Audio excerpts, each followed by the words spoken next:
Hey YouTube, it's Elvis Ammo here. Hey, today I felt like it was an emergency to do a Second Amendment segment, and I entitled it "Conflict of Interest." Well, as many of you know, we're constantly battling this whole thing over the Second Amendment and gun control and that kind of thing, and I felt like it is my responsibility and your responsibility to get the word out and to educate each other.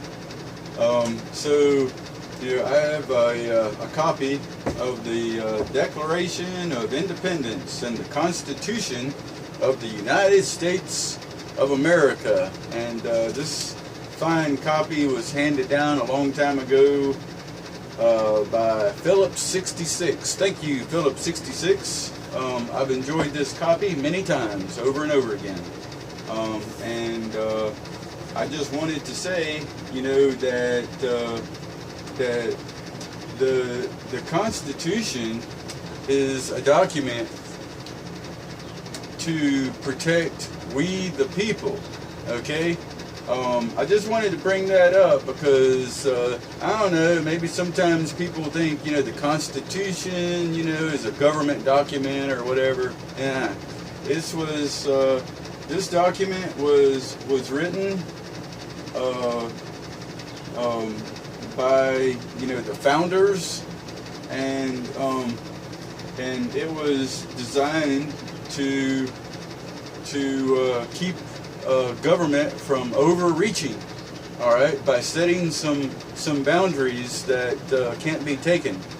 So these are boundaries that are permanent boundaries, all right. So this is the only thing that separates us from absolute power of the government over you, okay?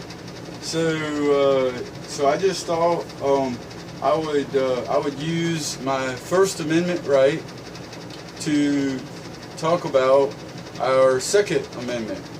All right. So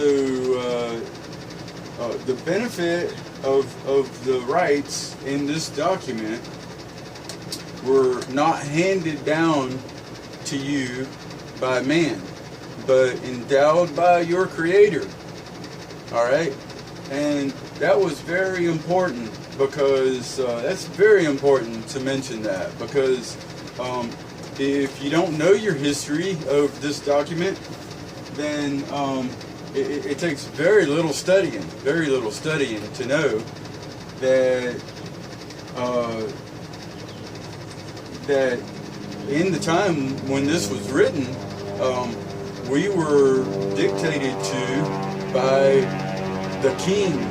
All right, so the king was able to dictate to you your rights, and he was also allowed to take your rights away anytime he wanted. So if man can give you something, then he can also take it away, and that's very important to understand about this document.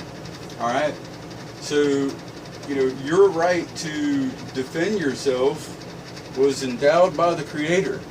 When the Declaration of Independence, talks about the laws of nature and nature's law, those were very important words because it meant that your rights are natural rights. They are not made up by man or handed down to you by man. When it comes to conflict of interest, this is very important. I don't think I've ever heard anyone talk about this.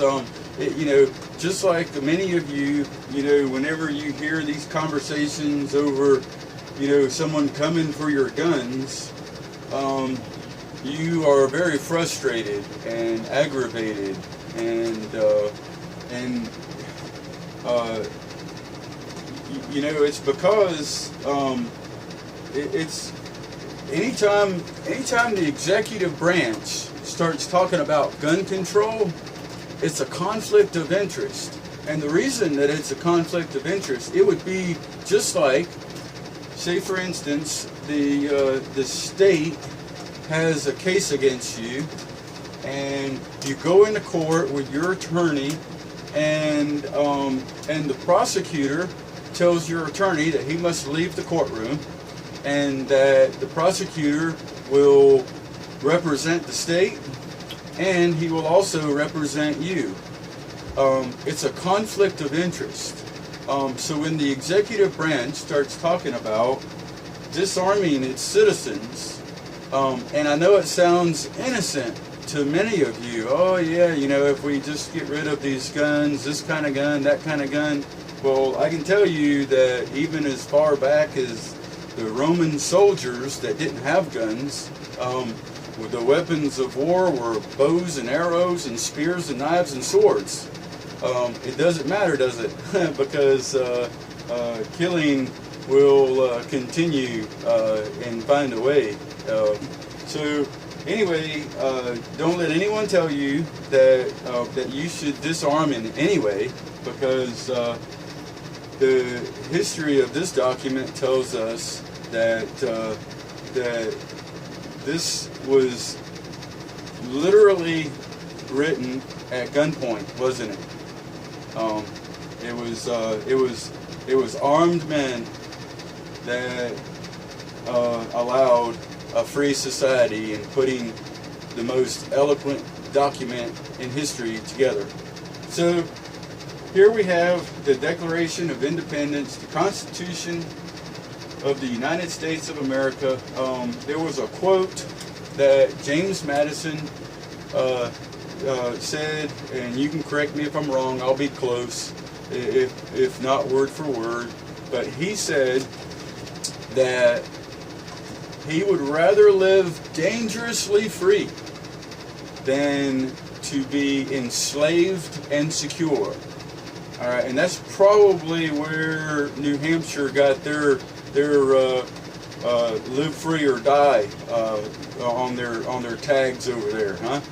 So anyway, you know, another point I wanted to make is the District of Columbia is not a state.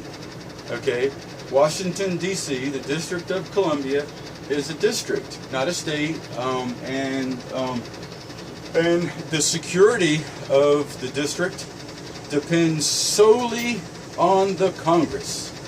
Okay, so if you like the security that the feds are handing out over there, then what I would recommend to you is, if you want to be secure and you want to buy into this false sense of security, I would recommend that you go to prison. Because in prison, you're going to have 24/7 security, as secure as it gets for prison, right? But as for me, I would rather live dangerously free, and I bet many of you the same. So anyway, the gun laws in DC, because it's a district and not a state, are overseen by the Congress, and they have some of the strictest gun laws. And if you don't believe in gun control, you can look at several states that's already doing this, which is unconstitutional, by the way. I just thought I'd throw that out. But if you look at the gun laws in the District of Columbia, you are not allowed to own a handgun or buy a handgun. You're allowed to have a shotgun or a rifle. As Joe Biden famously say, get yourself a shotgun. All right? Well, if you like the security that the feds are handing out over there in D.C., look at the crime rate. Crime rate is, if it's not the worst in the country, it's in the top 5 for sure. Okay, and you know, I'm somewhere close. All right, so I'm just throwing that out there So, you know, if you guys have a responsibility to educate each other, educate yourself, and an unarmed society is not a peaceful society. Okay, if anything, in this day and age where we have terrorism that nobody seems to be able to control, and we have a 10-20 minute wait for the police to show up when there's a problem, we need to be armed more than ever. But we also need to be responsible. We need to be proficient with our weapons, and